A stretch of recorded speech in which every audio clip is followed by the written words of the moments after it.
갈라디아서 5장 1절부터 4절까지 제가 읽겠습니다. 그리스도께서 우리로 자유케 하려고 자유를 주셨으니 그러므로 굳세게 서서 다시는 종의 멍에를 매지 말라. 보라, 나 바울은 너희에게 말하노니 너희가 만일 할례를 받으면 그리스도께서 너희에게 아무 유익이 없으리라. 내가 할례를 받는 각 사람에게 다시 증거하노니 그는 율법 전체를 행할 의무를 가진 자라. 율법 안에서 의롭다함을 얻으려 하는 너희는 그리스도에게서 끊어지고 은혜에서 떨어진 자로다. 아멘. 그리스도께서 우리로 자유케 하려고 자유를 주셨으니 그러므로 굳세게 서서 다시는 종의 멍에를 매지 말라. 다시는 종의 멍에를 매지 말라. 앞에 4장과 3장에서는 어떤 비유를 사용해서 말씀하셨냐 그러면 아들인데 몽학선생, 청직이나 혹은 후견인 아래에 있어서 어린 시절에 양육받고 교육받는 것을 이야기했습니다. 그래서 어린 시절에 후견인이나 청지기 아래에서 양육받고 교육받다가 때가 차서 아버지가 약속하는 그때를 지나서 그때가 되어서는 이제는 자신을 가리키고 양육하는 후견인이나 청지기가 자신의 종이 되어지고 이제 자신은 오히려 그들을 거느리고 그들 위해서 그들의 조언을 받긴 하지만 그 전에는 자신이 순종해야 됐고 자신이 말을 들어야 됐고 배움을 얻어야 했던 대상이 되었던 후견인이나 청지기와 관계에 있어서 성장하고 난 다음에 아버지가 정한 때가 된 다음에는 관계에 변화가 일어난다 그랬습니다. 더 이상은 이제 후견인이나 청지기에게 순종할 이유가 없어지는 것이지요.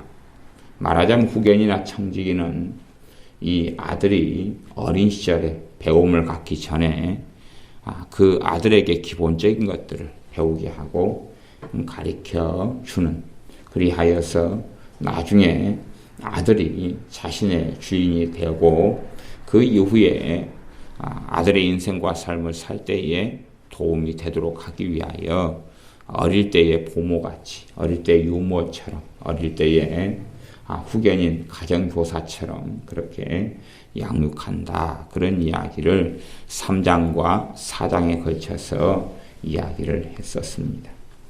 그것처럼 이제 그리스도께서 우리로 자유케 하려고 자유를 주셨으니 그것은 종의 멍에인 율법 아래서, 율법이 우리의 후견인과 청지기가 되어져서 그리스도에게로 인도하는 몽학선생이 되어 우리를 양육하고 가르쳤을 때 그 아래에 있었을 우리에게 주님께서 자유를 주셨습니다. 자유케 하려고 자유를 주셨습니다.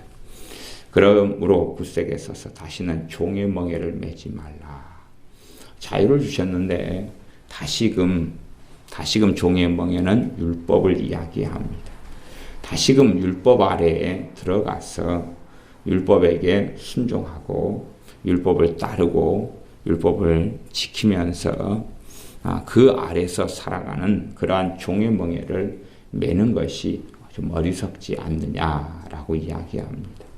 제가 율법에 있어서는 여러 가지 면이 있어서 율법 아래에 이제는 있지 않다 하는 것이 율법의 불필요성을 이야기한다. 그것은 아니라고 누누이 말씀드려 왔습니다. 종의 멍에를 매지 말라. 왜냐하면 종이 아니라 이제는 너희가 아들이요 후사이고 자녀이기 때문이다. 그렇게 말씀했습니다. 율법과 우리의 관계가 우리 주 예수님께서 주신 자유, 믿음의 때가 된 이후에는 관계가 달라지고 또 나아가서 우리가 그렇게 예쓰고 발버둥 치고 지키려고 했던 것에서 자유함을 가져오는 그러한 일이 되어졌습니다. 말하자면 율법 가운데는 우리가 메뚜기가 있다가 메뚜기가 죽었다. 그러면 아니면 귀뚜라미의 여치가 죽었다. 개미가 죽었다. 그러면 그 죽은 사체, 메뚜기가 죽은, 개미가 죽은, 여치가 죽은 그것을 내가 부지 중에라도 닿거나 만지면은 우리 자신이 부정케 되었습니다. 그러면 그것을 깨끗하게 하는 정결 예식을 치르거나 얼마의 기간이 지나야지만이 정결케 되어지고 율법에 따라서 정결케 되어지는 그러한 과정을 거쳐야 되었다. 그런 이야기입니다. 그러면 얼마나 우리가 닿는 이러한 작은 죽은 곤충이라도 도대체 이해 관계에 대하여 얼마나 자유가 없는지 하는 것을 알 수가 있습니다. 먹는 음식에 대해서도 과연 이 음식이 정하냐 부정하냐, 깨끗하냐 그렇지 않느냐, 이것을 내내 가려야 했다 하는 것입니다. 과거에는 누가 떡을 가져오거나 그러면 대부분 제사떡인데 그러한 것에 대해서 어떻게 해야 되느냐. 부정한 떡은 실제로 구약시대 율법 속에서는 먹는 것이 아니었죠.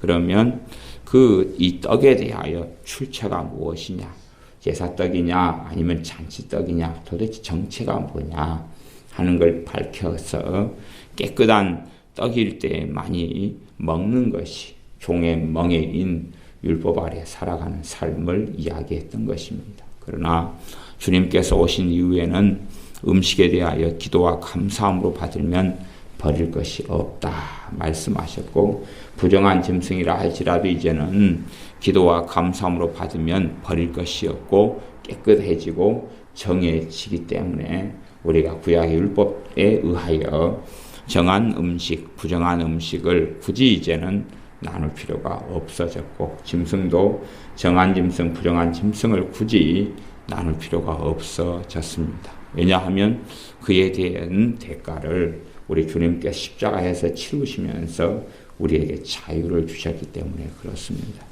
그러한 내용에 따라 율법에 대해서 여러 조항이나 여러 율법의 항목들에 대하여 복잡한 이해들이 존재하고 있습니다. 그래서 다시금 그 율법을 지키고 그렇게 따라 살아가는 것이 종의 멍인데 그것을 너희가 맬 수 있겠느냐는 것입니다. 아이들, 유치원 아이들을 보면 어디 외출을 할 때에도 사고 나지 않게 하려고 줄을 맞춥니다.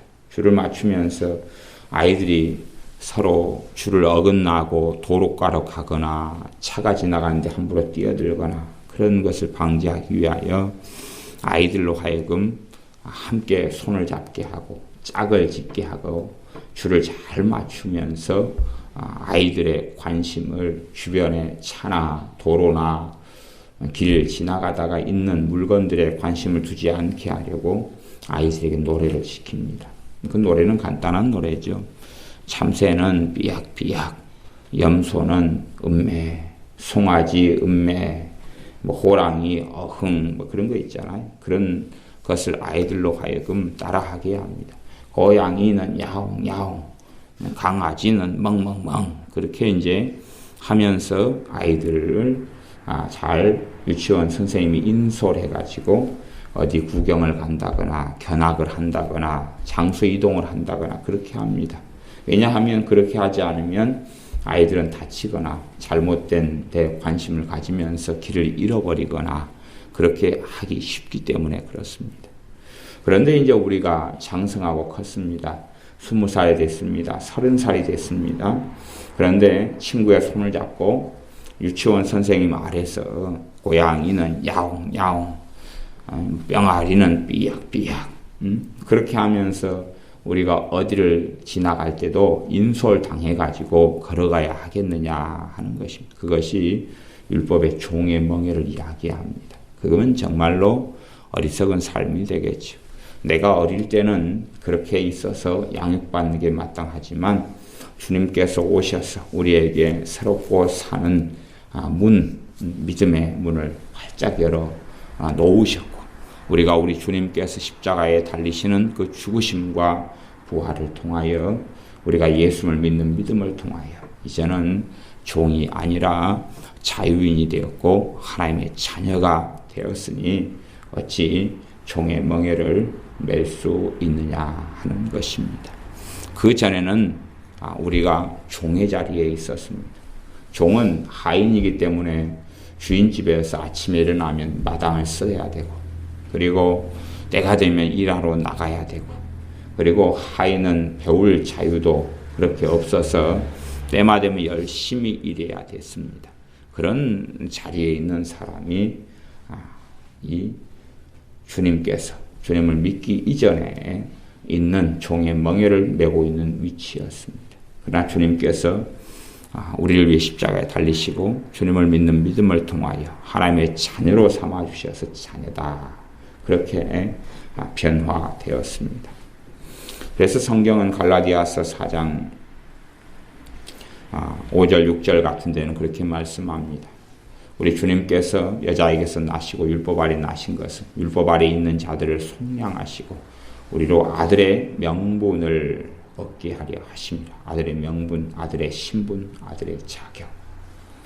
그래서 종의 멍에 아래 종으로서 있다가 자녀의 신분, 자녀의 자격을 주님께서 얻게 하시려고 율법 아래 나셨고, 또한 하나님의 죄정함을 당하고 겪으시고 십자가에 달려 돌아가셨습니다.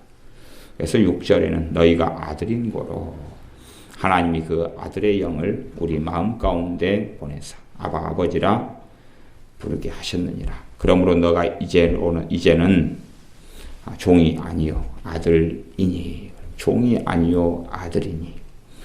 예수를 믿는 믿음을 통하여 신분의 변화가 나타났습니다. 실제로 구약시대의 하나님의 백성이라 할지라도 그 백성에 대하여 하나님의 아들이라 그렇게 표현하기는 어렵습니다. 구약시대에 하나님을 믿는 백성을 하나님의 자녀라, 아들이라 그렇게 하지는 않습니다. 그냥 어떤 의미에서 하나님의 아들이라, 하나님의 자녀라 그렇게 사용되는 성경 구절이 두어 개가 있습니다. 그것은 그런 의미로 사용되는, 우리가 지금 현재 신약시대에서 영접하는 자 곧 그 이름을 믿는 자들에게는 하나님의 자녀가 되는 권세를 주셨으니 하는 요한복음 1장 12절의 말씀하고는 다른 것입니다. 다른 하나님의 자녀라라고 나온 구약 성경의 구절은 하나님으로부터 난 피조물이라 하는 의미의 자녀라는 뜻입니다. 그러지 우리가 예수님의 피를 통해서 새 언약을 맺고 하나님의 아들, 딸이 되는 신분상의 하나님의 자녀가 되었다는 표현하고는 다릅니다. 그냥 세계 만물이 다 하나님으로부터 났다, 그런 의미에서 하나님의 자녀라는 표현이고, 예수님을 믿는 믿음을 통해서 하나님의 자녀가 되었다, 하나님의 아들이 되었다 하는 것은 신분상의 변화를 이야기합니다. 실제로 구약시대에 살아가는 하나님의 백성과 신약시대 하나님을 믿는, 예수님을 통하여 하나님을 믿는 사람은 구약시대에는 종의 자리에 있었다면 신약시대에는 아들의 자리에 있는 것입니다. 신분상의 위치가 전혀 다르게 되어집니다. 그런 것을 우리가 기억하셔야 됩니다.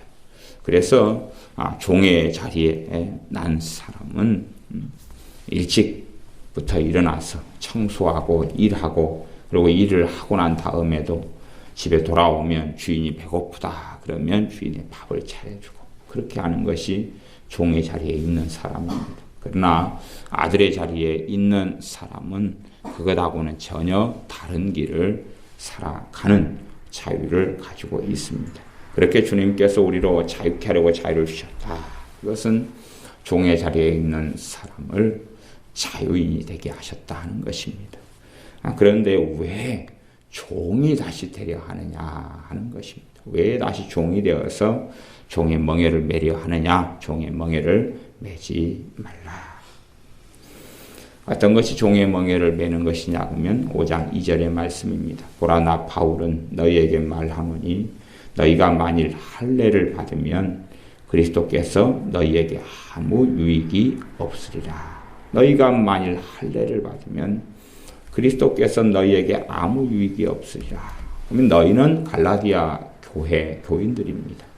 너희는 예수를 믿는 사람들입니다. 그럼 그 사람들이 할례를 받아버리면, 할례는 구약시대에 하나님의 백성이 되었을 때에 받으라는 것이 할례입니다. 이방 사람들이 하나님의 백성이 되려면 받았던 것이 할례입니다.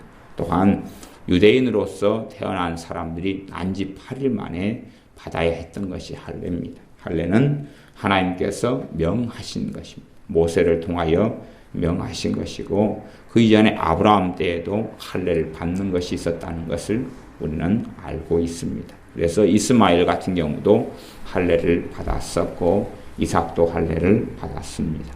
모세도 할례를 받았고 모세의 자녀들도 할례를 행하였고 이스라엘 백성들에게도 하나님께서 할례를 행하라 그렇게 말씀하셨습니다. 그런데 이제 신약에 와서 예수를 믿는 사람들이 그러면 왜 할례를 구약시대처럼 받느냐 그런 겁니다.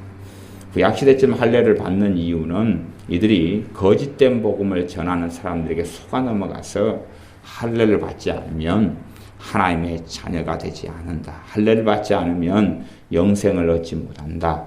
할례를 받지 않으면 하나님의 백성이 아니다. 그러니까 예수를 믿을 뿐만 아니라 할례를 꼭 받아야 된다. 그렇게 가르침을 받았습니다. 그것을 아멘 하고 먹어버려 가지고 자신의 구원을 위해서 할례를 받는 일 속에 들어갔습니다. 그러니 사도 바울이 명백하게 복음을 설명하고 말하면서 너희가 영생 얻기 위하여 너희가 구원받기 위하여 그 조건이 할례인 줄로 알고 너희가 할례를 받는다면 그리스도께서 너희에게 아무 유익이 없으리라. 예수님의 십자가가 예수님의 흘리신 그 피가 너희에게 효력이 없다. 예수님께 십자가 흘리시는 그 피가 할례 받는 너희하고는 이제는 상관이 없다. 그렇게 말씀하고 있는 것입니다. 5장 3절에는 내가 할례를 받는 각 사람에게 다시 증거하노니 다시 이야기한다. 너희가 영생 얻기 위하여 구원받기 위하여 하나님 앞에 의롭다함을 얻기 위하여 할례를 받는 각 사람에게 다시 증거하노니 다시 말하는데 그는 율법 전체를 행할 의무를 가진 자라. 할례만 받아서 끝나는 문제가 아니다. 정말로 너희가 실체를 안다면 너희는 할례만 받아서 되는 게 아니라 율법을 통해서 의롭다함을 받으려는 사람은 율법의 많은 조항 가운데 할례 하나만 선택해서는 안 된다. 할례를 받아서 의롭다함을 받으려는 사람은 할례만 받으면 된다고 누가 거짓말하고 말한다 할지라도 율법 전체를 지킬 의무를 가지게 된다. 율법 전체를 지켜야지 되는 것이지 율법 가운데 하나인 육적인 이스라엘 또 하나님의 백성의 표지인 할례만 받는다고 끝나는 게 아니다. 너희들이 그런 착각을 결코 하지 말아라. 그렇게 말씀합니다. 그래서 실제로 율법을 통해서 의롭다함을 받으려고 하느냐? 그러면 율법을 다 지켜라. 율법을 다 지켜라. 그리고 율법 하나를 어기면 율법을 다 어기는 거다. 이러한 부분에 있어서 자세한 이야기는 로마서에서 하고 있었고 로마서 성경 공부를 할 때 그런 부분을 함께 살펴보았던 적이 있습니다. 여기서는 짧게 이야기하고 있습니다. 너희가 율법을 하나만 지켜서 괜찮다. 다른 건 다 무시할 문제가 아니라 정말로 율법을 통해서 하나님께 의롭다함을 얻고 나가려면 율법을 완벽하게 지켜야 된다. 완벽하게 지키다가 하나라도 율법을 어기게 되면 너는 율법을 다 어긴 자가 되고 만다. 너희가 거짓말하지 말라, 살인하지 말라 그랬는데 살인을 안 했다. 그리고 이제 거짓말만 했다. 그러면 그 사람은 범죄인이 되기 때문에 살인을 한 것도 된 것이 되는 것이다. 라고 말씀하는 것입니다. 다른 걸 다 지킨다 해도 하나에서 어긋나면 그는 범죄한 자가, 범법한 자가, 율법을 어긴 자가 되는 것이지 그러지 내가 어떤 것은 안 어겼다. 그리고 어떤 것은 지켰다. 그러지만 다른 것을 어긴 경우에 그 사람이 범법하지 않았다. 율법을 어기지 않았다. 죄인이 아니다. 그렇게 되는 것이 아니라 하는 겁니다. 그렇기 때문에 5장 4절에 율법 안에서 의롭다함을 얻으리 하는 너희는 그리스도에게서 끊어지고 은혜에서 떨어진 자다. 율법 안에서 의롭다함을 얻으려 한다. 내가 율법을 지키고 행함에 따라서 구원받으려 한다는 것이 첫 번째 의미입니다. 첫 번째 의미. 그 사람은 그리스도에게서 끊어지고 은혜에서 떨어진 자로다. 은혜에서 떨어졌다는 이야기는 은혜가 사라져버리고 없다는 이야기고 본질적으로 하나님의 은혜하고는 관련이 없다는 이야기입니다. 에베소 2장 8절 말씀에 너희가 그 은혜로 인하여 믿음으로 말미암아 구원을 얻었나니 이는 하나님의 선물이라 행위에서 난 것이 아니니 누구든지 자랑치 못하게 하려 함이니라. 또한 갈라디아 3장 말씀에는 아브라함에게 은혜로 주신 것이라. 어떤 길이요? 믿음을 통하여 의롭다함을 얻는 것. 그것이 약속인데 그 약속은 은혜를 따라 주신 것이라 라고 말씀합니다. 그러므로 율법 안에서 의롭다함을 받으려는 사람은 두 가지 일이 벌어지는데 그리스도에게서 끊어진다. 예수님과 상관이 없다. 예수님을 통해서 구원받지 못한다. 두 번째는 은혜에서 떨어진 자가 된다 하는 것입니다. 갈라디아 교회 사람들은 거짓된 복음을 들으면서 율법을 통해서 하나님께 나아가려 그러고 율법을 통해서 의롭다함을 얻으려 그러는 여정 속에 들어갔습니다. 그래서 할례를 받으려고 했고 할례를 받기도 했고 또한 율법 안에서 의롭다함을 얻으려고 그러한 길을 걸어갔기 때문에 이러한 사람들이 걸어가는 총착역은 그리스도에게서 예수님에게서 끊어진다는 것입니다. 또한 은혜에서 떨어진다는 것입니다. 우리가 5장 4절 같은 말씀은 실제로 많은 신자들에게 유감스럽게 적용되고 현실이 되는 말씀이 되는 경우도 있습니다. 어떤 사람이 이제 개신교회에서 개혁교회에서 그 사람이 율법을 지키기 때문에 의롭다함을 얻으려 한다. 율법을 지키기 때문에 구원받으려 한다. 이런 무리들이 있다는 것은 제가 말씀드렸습니다. 그런 사람들은 율법주의자 또 신율법주의자. 신율법주의자에도 한 두 종류의 사람이 있다. 그런 이야기를 했습니다. 물론 더 많은 종류의 율법주의자가 있기도 할 것입니다. 그런 것처럼 신앙의 여정 속에서 하나님 앞에서 내가 내 행위로 율법 안에서 의롭다함을 받는다는 것을 우리가 적용하여 이야기하자면 내 행위로 하나님 앞에 서려고 한다면 우리는 점점 그리스도에게서 끊어져 가는 사람이 되어질 것이고 은혜에서 떨어진 사람이 되고 맙니다. 내 행위를 의지해서 주님 앞에 서려면 은혜에서 떨어진 것. 사실은 은혜로 주어진 것이 뭐냐 하면 성령 충만이고 성령 세례입니다. 이게 사람들은 성령 충만의 본질을 어떻게 생각하냐 그러면 성령님께서 임하신 본질, 너희는 아버지 약속하신 성령님을 기다리라. 그런 본질이 은혜에서 온 것이라 생각하지 않고 자신이 거룩하기 때문에 성령 충만을 받았고 성령님이 임하시고 기름 붓는 것은 자신이 정결하기 때문에 그렇고 자신이 깨끗하기 때문에 그렇다. 그렇게 착각하는 사람들은 그 은혜, 성령님을 부어주시는 그 은혜가 사라져가기 시작합니다.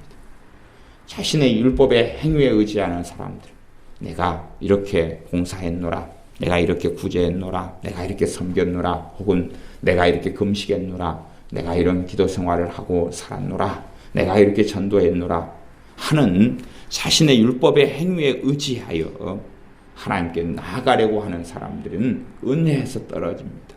하나님께서 우리 주 예수님을 통하여 주신 가장 큰 그리스도인들에게 있는 은혜, 그 은혜는 성령 하나님의 부어주심입니다. 성령님의 부어주심이지요. 그리스도인에게 예수님을 믿는 사람들에게는 믿기 전에 불신자에게는 가장 큰 은혜가 우리 주 예수님을 이 땅에 보내신 것이고 나를 위해 십자가에 못 박히시게 하신 것이지만 이제는 예수님을 통하여 하나님의 자녀가 된 사람들에게는 하나님의 말씀을 따라 또한 율법을 완성하는 그러한 길을 걸어가야 하는데 그 길을 걷는 사람들이 내 능력과 내 힘으로 걸을 수 없다는 사실입니다. 좀 건너뛰어서 5장 14절 말씀을 제가 읽어보겠습니다. 온 율법은 내 이웃 사랑하기를 내 몸같이 하라 하신 한 말씀에 이루었나니 만일 서로 물고 먹으면 피차 멸망할까 조심하라. 온 율법은 내 이웃 사랑하기를 내 몸같이 하라 하신 한 말씀에 이루었나니 그 말씀 율법의 핵심 중에 핵심에 속한다. 그런데 너희가 서로 물고 먹으면 어떻게 물고 먹습니까? 서로 비난하고 정죄하고 판단하고 욕하고 미워하고 증오하고 그렇게 하면 피차 멸망할 수도 있다. 그렇게 이야기합니다. 그러지 율법, 이웃사랑의 율법을 지키지 않아도 된다. 그러는 것이 아닙니다. 그러나 율법을 지키는 원동력과 능력은 어디에 있느냐 하는 것입니다. 그렇기 때문에 그 뒤에 이제 육체의 일과 성령님의 열매를 이야기하면서 갈라디아서 5장 22절에 오직 성령님의 열매는 첫 번째 열매가 사랑이 나오는 것입니다. 사랑할 능력이 어디서 주어지느냐 하면 성령님의 열매로 주어집니다. 그 성령의 열매를 우리가 이해하기 좋게는 성령 충만을 통해서 그 능력이 하나님의 사랑이 우리에게 부어지고 성령 충만을 통해 실제적으로 사랑할 수 있는 능력이 주어진다는 것을 알 수가 있습니다. 그런데 그것이 우리 신자들 그리스도인들이 가지는 은혜인데 그 은혜가 소멸되어 가는 거죠. 그래서 많은 은혜들 가운데 첫 번째로 소멸되어 가는 것을 제가 성령 충만이 사라져 간다 하고 이야기하는 것입니다. 율법에 의지하여 살아가는 사람들은 심지어는 죽을 때까지 처음 믿을 때 받았던 성령 충만을 혹은 처음 믿을 때 받았던 성령 세례를 통한 주님을 아는 기쁨을, 구원받은 구원의 감격을, 주님을 아는 처음 사랑을 회복하지 못하고 죽을 수도 있습니다. 왜냐하면 교묘하게 자신의 행위를 의지하고 만 사람은 그렇게 된다 하는 것입니다. 그래서 율법 안에서 의롭다함을 얻으려 하면 안 되고 주님 안에서 의롭다함을 얻으려 해야 됩니다. 주님만을 자랑으로 삼아야 됩니다. 고린도전서 1장의 말씀대로 자랑하는 자는 주 안에서 그리스도 안에서 자랑할지니라 말씀하면서 과연 너희의 지혜가 무엇이냐? 너희의 지혜는 그리스도이신 예수님이시다. 너희의 거룩함은 무엇이냐? 너희의 거룩함은 그리스도이신 예수님이시다. 너희의 깨끗함, 정결함, 너희의 후속은 누가 되시느냐? 그것은 우리 주 예수님이 되신다. 라고 계속하여 복음을 선언하고 있는 것입니다. 그 자리에서 벗어나서 내가 기도 생활을 하고 내가 주일 성수를 하고 내가 열심히 신앙생활을 하기 때문에 나는 거룩해, 나는 온전케 되어졌어. 혹은 내가 어떤 영성 훈련을 받았어. 나는 성경을 메뚜겠으니까 나는 거룩해져 갔어. 나는 기도 생활을 많이 하니까 거룩해져 갔어. 하는 것이 바리새인과 세리 둘이 기도했을 때에 바리새인이 금식도 하고 11조도 내고 그렇다 했지만 그러나 자신을 불쌍히 여겨달라는 세리보다도 의롭지 못했다라고 주님께서는 말씀하셨다는 사실입니다. 오히려 자신의 의로움을 내려놓고 죄밖에 없는 세리가 엎드려서 나를 긍휼히 여기소서 하는 하나님의 긍휼에 의지하는 것이 하나님 앞에는 더 의롭다함을 받았다는 사실입니다. 그래서 복음은 이야기합니다. 우리 주 예수님의 십자가의 복음은 너희는 의롭지 못하다. 너희는 죄인들이다. 너희는 하나님의 진노 아래에 있다. 그러므로 어떻게 너희들이 하나님 앞에 설 수가 있느냐라고 묻는 것입니다. 하나님 앞에 설 수 있는 원천과 근거는 예수님을 의지하는 것 하나 말고는 없다는 사실입니다. 하나님 앞에 설 수 있는 근거는 과거에 이 올챙이가 개구리가 올챙이였던 시절을 생각하지 못하는 그런 어리석음처럼 자신이 처음부터 개구리였다고 착각하는 그런 것인 것처럼 하나님의 은혜를 통하여 예수님의 십자가를 통하여 예수님의 십자가 흘리신 그 피를 통하여 하나님의 자녀가 되었는데 자신은 태생부터 존재부터 나는 하나님의 자녀야. 나는 잘나서 하나님의 자녀야. 나는 거룩하기 때문에 하나님의 자녀야. 라고 생각하는 착각 속에 있습니다. 예정론에 들어가면 좀 어려운 이야기가 좀 많습니다. 성경에 또 해석의 논점과 관점이 있습니다. 그 중에서 이제 물론 예정론에 있어서 칼빈의 예정론이 다 옳은 건 아니고 다 틀린 것도 아닙니다. 막 짬뽕이 돼 있는 건데 그 중에 이중 예정이라는 것은 잘못됐습니다. 하나님께서 구원 얻을 자를 선택하시고 천국 갈 자를 선택하시고 지옥 갈 자를 선택해놨다는 것이 이중 예정인데 그것은 당연하게 잘못된 이야기입니다. 하나님께서 사도 바울을 일찍부터 모태로부터 선택하시는 것은 사도 바울을 선택하고 다른 사람을 지옥에 보내고자 하는 선택이 아니라 사도 바울을 선택해서 이방인들을 구원 얻게 하시고자 하는 선택이라는 사실입니다. 하나님께서 아브라함을 선택하시는 것은 아브라함 빼고 다 지옥에 보내겠다는 것이 아니라 아브라함을 선택해서 하나님의 자녀와 더 많은 사람들을 구원하시고자 하는 하나님의 부르심입니다. 그걸 통하여 제사장 나라는 이스라엘을 만들어서 뭇 이방 백성과 민족을 하나님께로 이끄시고자 하는 선택입니다. 모태로부터 선택함을 받은 선지자 중에 한 명이 예레미야라고 나옵니다.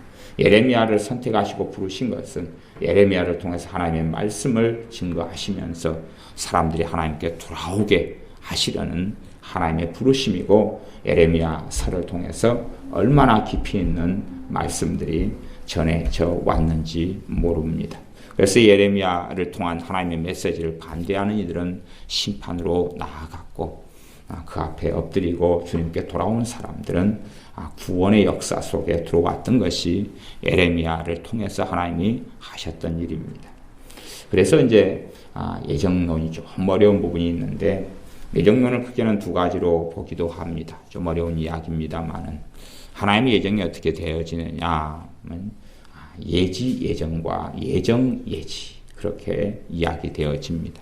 그러면 이 알미니안주의를 추종하는 알미니안주의에서 웨슬리안이 나왔는데 웨슬리안은 감리교를 이야기합니다. 감리교 존 웨슬리를 통해서 세워졌던 감리교. 물론 과거의 감리교와 대한민국 안에 들어와 있는 감리교는 종자 자체가 사실은 많이 좀 다릅니다. 많이 변질된 것이 한국 감리교입니다.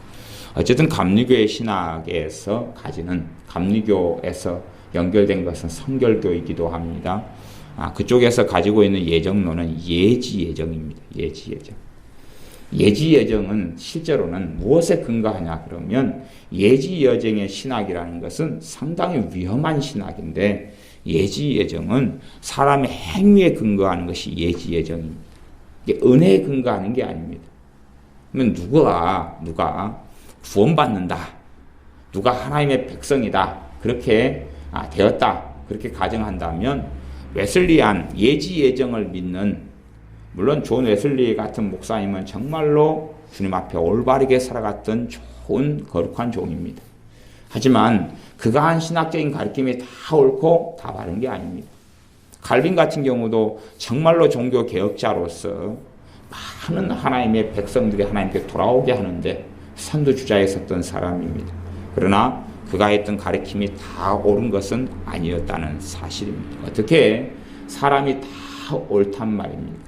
그들이 존 웨슬리나 칼빈이나 루터가 했던 가르침을 통하여 그가 자신들이 하는 행위를 근거하여 하나님 앞에 서려고 한다면 그들의 인생도 그리스도에게서 끊어질 수밖에 없었을 것입니다. 루터 같은 사람도 로마서를 통해서 믿음으로 얻는 이신칭의는 잘했지만 그러나 야고보서의 부분에 있어서는 그가 제대로 말씀을 해석하지 못하는 그런 부분들이 있었다 하는 것을 우리는 알고 있습니다. 그러면 감리교 존 웨슬리 감리교에서 이야기하는 예정론은 예지 예정입니다. 예지 예정이라는 건 뭐냐 하면 하나님께서 어떤 사람의 장래까지 다 보는 것입니다. 미리 장래를 다 봐요. 그래서 30년 뒤를 보니까 이 사람이 정결하고 거룩하고 회개하고 바르게 살아요. 그러니까 너는 내가 선택했어. 너 인생과 삶을 보니까 너는 구원받을 만해. 그리고 선택했어. 이게 예지가 먼저 있다 그것이. 하나님께서 미리 그 사람을 미리 알아버려. 그러니까 성경에서 미리 아신 자들로 그런 부분을 미리 알았다는 방식으로 해석해요. 그러나 미리 아셨다는 것은 존재를 이야기하는 것이지 그의 삶을 이야기하는 게 아니에요. 이게 예지 예정은 사실은 운명론을 깔고 있는 것입니다. 미래가 어떻게 다 정해졌습니까? 미래 안 정해졌습니다. 미래가 정해졌다면 성령님께서 하나님의 자녀를 공고하실 이유가 어디 있겠습니까? 기도하라 그럴 이유가 어디 있단 말입니까? 미래는 그렇게 정해진 게 아닙니다. 미래는 정해지지 않았습니다. 어떤 미래는 하나님의 주권 속에 하나님의 손 아래에 있어서 정해졌냐 그러면 하나님께서 이미 밝히 성경을 통해 계시하신 미래는 그건 정해져 있습니다. 물론 그것도 정확한 시간표가 정해졌다는 건 아닙니다. 어떤 일은 밤 11시에 일어나야 돼. 어떤 일은 새벽 2시에 일어나야 돼. 그게 정해진 건 아닙니다. 그렇기 때문에 마태복음 24장 같은 경우도 대환란의 때 그날이 감해지도록 기도해라. 그렇게 말씀하시는 겁니다. 그날이 겨울에 나지 않도록 기도해라. 라고 말씀하셔요. 그날이 감해지도록 기도해라. 그러면 그날을 감해 주실 것이다. 그날이 하나님이 감해 주지 않는다면 아무도 구원받지 못할 것이다. 그 엄청난 환란 속에서 누가 구원받을 수 있겠느냐. 그게 정해진 거라면 너희가 기도해도 변화되지 않을 거야. 바뀌지 않을 거야. 그렇게 말씀하지 않습니까? 그러나 하나님의 어떤 예정은 사람이 생각하는 운명론 정확한 시간이 정해진 것하고는 다른 것입니다. 그건 달라요. 그런데 이제 예지 예정이라는 것은 미리 그 사람의 인생을 다 봤어요. 되어질 일을 다 봤어요. 미리 아셨다는 게 존재론을 이야기하는 게 아니라 그 사람 나아가는 인생을 다 봤다는 거예요. 그런 다음에 너 보니까 믿을 만한 사람이네. 나중에 네 회개하네. 나중에 네 삶을 고치네. 그래, 내가 너를 선택하마. 그래서 예정에서 선택이 먼저라는 거예요. 미리 아는 것이 먼저라는 거예요. 미리 알고 난 다음에 선택하는 게 예지 예정이에요. 그것이 감리교나 성결교에서 가지고 있는 예정론입니다. 물론 장로교 존 칼빈을 통해 가지고 있는 예정론도 다 올바른 것, 다 깨끗한 게 아닙니다. 그러나 마찬가지로 존 웨슬리를 통해서 감리교가 가지고 있는 성결교가 가지고 있는 예정론도 옳은 게 아니에요. 오히려 그것이 더 끔찍한 만행이기도 합니다. 이중 예정도 끔찍한 만행이고 예지 예정도 끔찍한 만행이에요. 예지 예정이 옳다고 주장하는 사람은 그 신학이 뭔지를 이해하지 못하는 사람입니다.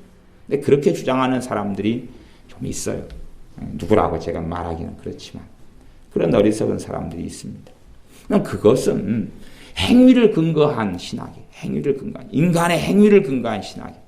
하나님의 은혜에서 얻는 구원을 이야기하는 게 아니에요. 네가 잘났기 때문에, 너가 바르기 때문에, 너가 올바로 뭔가를 행하기 때문에 내가 너를 선택했어. 그런 것이 성경을 그런 식으로 해석해서 예지 예정론을 만들어내는 것입니다. 그러나 성경은 그것하고는 다릅니다. 그래서 그러한 길을 선택하는 사람들이 유감스럽게 갈라디아서 5장 4절의 말씀에 연결되어져 버리고 맙니다. 율법 안에서 의롭다함을 얻으려 하는 너희는 율법 안에서 내가 무엇을 행하기 때문에, 내가 어떤 율법 조항을 행하기 때문에, 내가 이웃을 사랑하기 때문에 내가 의롭다함을 받아야 되겠다. 내가 더러운 음식은 안 먹으려고 애쓰고 깨끗하고 정한 음식만 먹기 때문에 내가 의롭다함을 나는 받아야 되겠다. 그런 것을 통해서 내가 무언가를 하기 때문에, 또한 하지 말라는 무언가를 하지 않기 때문에, 하나님께 내가 순종하기 때문에, 그래서 내가 의롭다함을 얻으려 하겠다. 그렇게 해서 성령 충만을 받고, 그렇게 해서 그 자격을 얻어서 하나님 앞에 서려는 어리석은 믿음을 가진 사람들은 점점 그리스도에게서 끊어지게 됩니다. 어느 때 되면 완전히 끊어지게 되겠죠. 그때에는 우리는 잘 모릅니다. 주님만 아시겠죠. 그러나 기본적으로 은혜에서 떨어져 가게 됩니다. 가장 근원적인 성령의 역사하심이 점점 소멸되고 사라져가고 맙니다. 그래서 너희는 성령님을 소멸치 말라. 성령의 역사하심을 소멸치 말라라고 이야기합니다. 우리가 강팍게 되어져서 죄 가운데 점점 들어갈수록 성령의 역사는 소멸되지만 가장 근원적인 죄 속에서 성령의 역사는 근원적으로 소멸되는 것을 또한 이해해야 됩니다. 가장 근원적인 죄가 무엇입니까? 그리스도인은, 예수를 믿는 사람은 예수님을 통하지 않고는, 예수님의 십자가를 붙잡지 않고는 결코 하나님 앞에 설 수 없다는 것입니다. 예수님의 십자가가 처음에 주님을 믿었을 때만의 통과 의례가 되는 것이 아니라 이 땅을 끝까지 믿음의 여정을 걸어가고 주님 앞에 하나님 앞에 설 때까지 붙잡아야 될 우리의 자랑이, 우리의 의지해야 될 우리의 자랑이 주님과 함께 내가 십자가에 죽고 내가 주님과 함께 부활하고 또한 내가 이제는 내 목숨과 내 인생으로 살지 아니하고 우리가 살아도 주를 위하여 살고 죽어도 주를 위하여 죽나니 우리가 사나 죽으나 주님의 것이다 하는 것이 우리가 예수님을 믿는 바의 결론이 되어진다 하는 것을 로마서 14장에서 말씀하고 있습니다.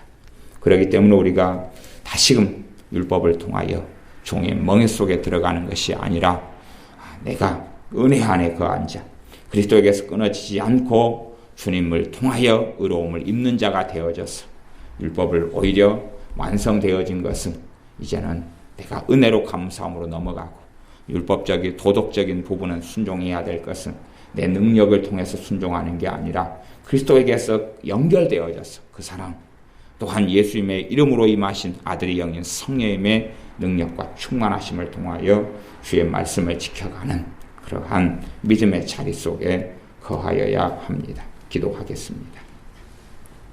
율법 안에서 의롭다함을 얻으려는 사람들은 그리스도에게서 끊어지고 또한 은혜에서 떨어지게 되는 것을 우리가 보고 아오니 우리에게 주신 주님께서 주신 자유함을 잃지 않고 다시금 종의 멍에 속에 들지 않게 하시며 우리는 항상 겸손하고 주님 앞에 겸비하게 엎드려서 내가 이런 사람이다. 내가 이런 직분을 가졌다. 내가 이렇게 기도 생활을 했노라. 내가 이렇게 전도했노라. 내가 성경을 이렇게 맺독을 했노라. 내가 이렇게 구제를 하고 헌금을 많이 했노라. 라는 어리석은 자랑이나 어리석은 말 속에 들지 않고 오직 우리 주 예수님께서 우리의 거룩함과 의로움과 우리의 후속함이 되시는 것에 대하여 자랑하고 찬미하며 하나님을 영화롭게 하는 그러한 우리가 되게 하여 주시옵소서.